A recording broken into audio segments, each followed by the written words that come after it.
Krishna. We were reading 5.11. And so over here, Krishna continues in 5.11 that the yogis abandoning attachment. The yogis abandoning attachment act with body, mind, intelligence, and even with the senses only for the purpose of purification. So over here, Krishna is continuing that one who performs his duty without attachment, right, surrendering the results to the Supreme Lord, is unaffected by sinful action, as the lotus leaf is untouched by water. This is a continuation. But how the yogis, that someone in Krishna consciousness who is performing all activities for Krishna, right? What are they doing? They're providing everything for Krishna. They're doing everything for Krishna. They're not attached to what they're doing. They're doing it for the pleasure of Krishna, that I am doing this, Krishna and Guru Maharaj, so you will be satisfied.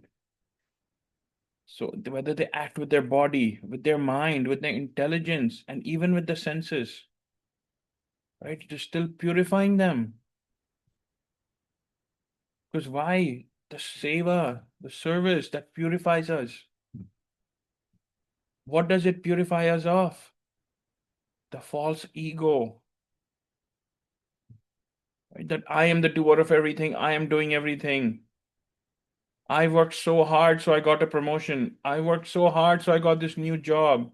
I did this, that's why I got a big raise. I'm working 12 hours, 14 hours a day, that's why I'm getting all of this.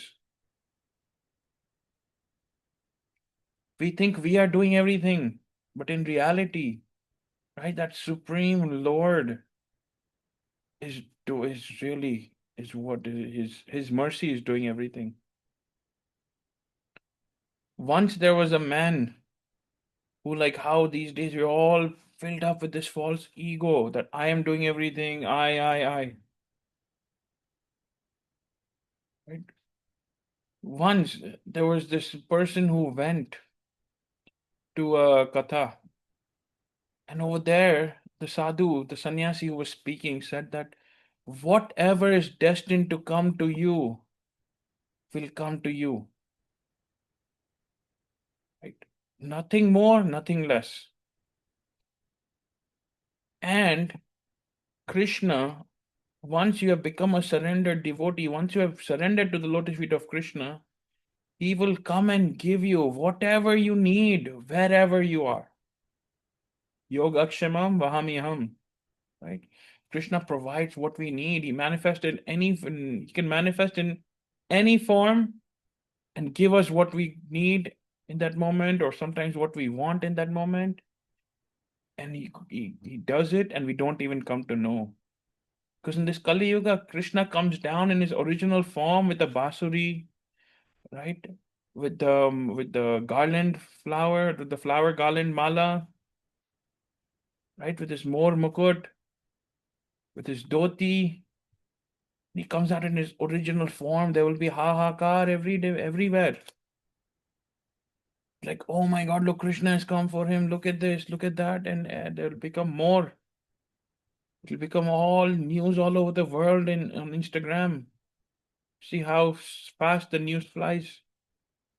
So Krishna manifests in forms that we cannot even recognize. And he gives us what he needs, what we need, what we want in that moment. And we don't even come to know it. It's all happening to the mercy and will of Krishna. So this person heard from that sadhu that wherever you are, Krishna will come and give you food and go. You don't have to worry about that. Right? So this person thought, this sadhu just said that Krishna will come and give food and go wherever I am. Let me go deep into the jungle. So he started walking and he went deep into the jungle. Right? And then over there, he saw that there was a big open land, but there was only one tree in the middle. He went and he sat on the top of that tree, hiding so that no one can see him. Right? So that no one can see him. And then what? So now he was thinking that now I am here. I'm sitting in the middle of this forest, and this one single tree over here, I'm hiding over here. Now let me see how Krishna comes and gives me food over here. Otherwise, I will starve to death. So just as that person became afternoon, that person was sitting up there, all of a sudden a prince came with a few of his friends. Right? So of course, the prince, he's the son of a king. And with him he had brought a lot of people to serve him the food and brought a lot of opulent food. And so what did he do? He kept that food under the tree, began to open everything. All the boxes were laid out and everything. And now the prince and his friends were about to sit down to eat. All of a sudden they hear a lot of horses and the footstep of the horses coming towards them. The prince and their friend and their servants got scared because they were only like 8-10 people, and the horses seemed like there were a lot of dacoits and dakus that were coming. They left the food open over there, right? And they immediately got on the horses, and those 8-10 people ran away. And this is in the middle of the forest. Now this person is sitting on the top of the tree and he's seeing all of this, that the prince came, his servants opened up all of the meals and everything for him. Now this whole other group is coming. Now let's see what happens. How will Krishna give me food over here? Now all of the dakus came, right? And they saw this open food laid out. And they said that someone has left this food for us. They have put poison in it. They want us to eat it so that we can die, and then they get rid of all of the dakus in the kingdom. So see, what their thinking was that somebody has poisoned this food.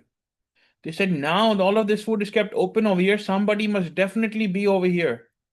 And they started looking everywhere because, then they looked up on the tree and they saw this person sitting over there.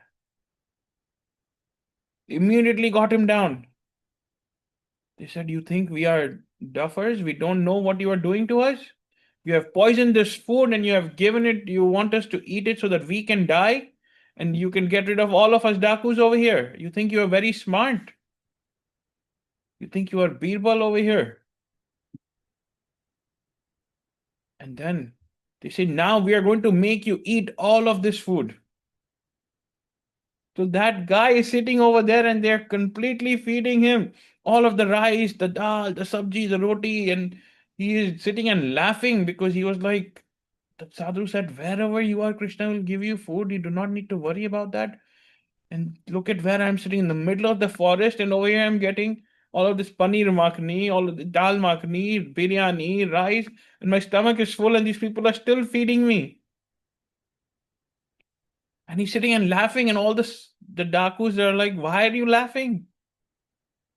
And they're seeing him laugh. They keep on giving him more and more food.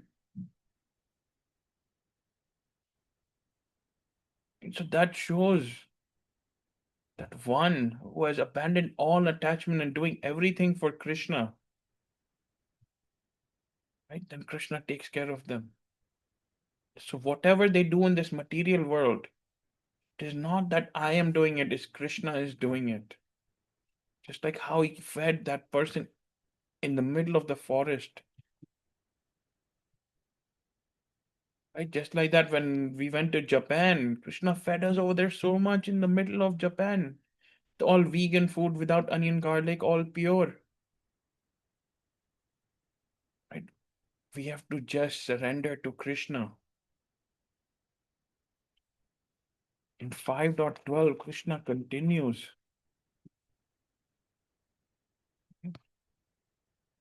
That the steadily devoted soul attains unadulterated peace because he offers the result of all activities to me.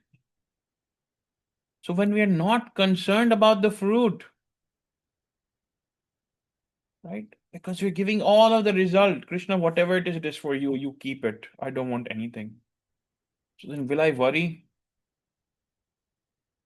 I will not have any worry. So Krishna himself is saying that The steadily devoted soul attains unadulterated peace. That means they are always in peace, always in bliss, because they have understood that I am part and parcel of Krishna.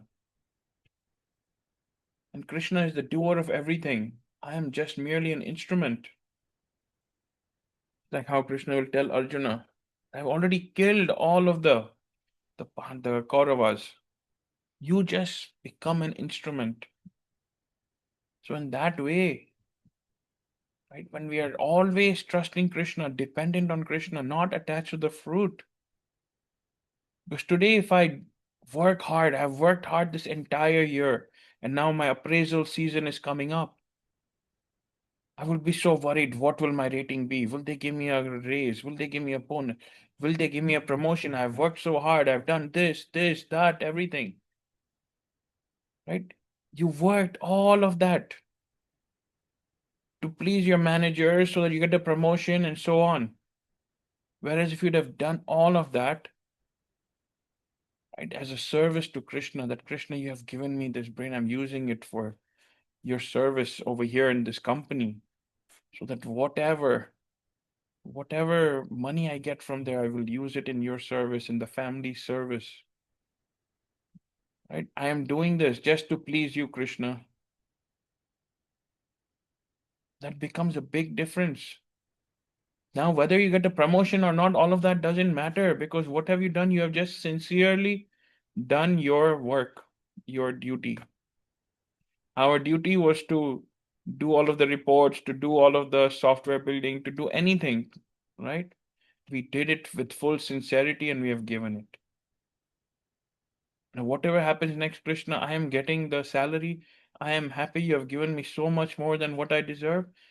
Now, when it comes appraisal time, you won't worry what will happen. Will this happen? Will that happen? Will it be good? Will it be bad? I worked so hard. Did I waste all of my time? Right? You will always be at peace. Whereas a person who is not in union with the divine, one who just wants the fruit of, I have done this, so I want to get what I deserve. I want to get what I deserve. Krishna is describing that one who is greedy for the fruits of his labor becomes entangled. It means they always remain within the material world, and it's very hard for them to go above this into the spiritual world. Because they get entangled. They're like, I have done all of these activities. That's why all of the chanting also that we do every day, right? Yeah, and it is not that we are going to get liberated because of our chanting or because we did so much seva, because we did so much, service of the devotees or to Krishna or anything like that. We simply depend on the mercy of the Lord because His mercy is greater than our karma. Right? Based upon our karma, we should only get 10% of what we have today. But when our karma and Krishna's mercy comes together, it grows exponentially. Why? Because Krishna's mercy has been added into there. So we always just depend on that mercy. And whatever we do for the pleasure of Guru and Krishna. Otherwise, what will happen? We will not have peace. Right? And not only that, there'll always be something or another running around in our mind. And then we will become stuck in this material world, in this birth and death, death and birth and death, everything same. The same cycle. We become stuck rather than coming out of it. So now that we have the chance, and Krishna has given us this opportunity in this lifetime to come out of this material world, we should simply surrender to Guru and Krishna and chant, listen to Harikatha and perform seva. Not only will that bring peace, right? Not only will that give us peace and bliss, but it will also remove us from this material world. And we won't get entangled over here. We will become free. You've seen a spider web when a spider makes a web. for other smaller insects to come and get caught in there. So if you see that, first the insect is on the outside, but as soon as they go inside to the middle of the web, they were exploring more and more. They get stuck in there. They cannot come out. That's how this world is, like that spider web. We get entangled in here and then it becomes very hard to come out. So before that, when we have this opportunity in this lifetime, we should take advantage of it and simply chant Hare Krishna. And it is the easiest way out of in all of the yoga cycles. This Kali Yoga, simply by chanting. Remember the same power that Krishna has. That is the same power in his name also. When we chant Krishna, it is the same power that Krishna personally has. It is in the name also. In fact, Acharya said that the name of Krishna is more powerful and more merciful than Krishna also. Because anyone can take his name and become purified. So with that, we'll end today and then we'll continue next week. For we end, we'll chant Hare Krishna, Krishna Krishna, Hare Hare, Hare Ram, Ram Ram, Hare Hare. Hare Krishna, Krishna Krishna, Hare Hare, Hare Ram, Ram Ram, Hare Hare. Hare Krishna, Krishna Krishna, Hare Hare, Hare Ram, Ram Ram, Hare Hare. Shri Shri Radha Vrindavan Chandra Bihari Lal Ki Jai Nitai Gaur Hari Bol. Jai Jai Shri Radhe, Jai Jai Shri Radhe, Jai Jai Shri Radhe. Hare Krishna.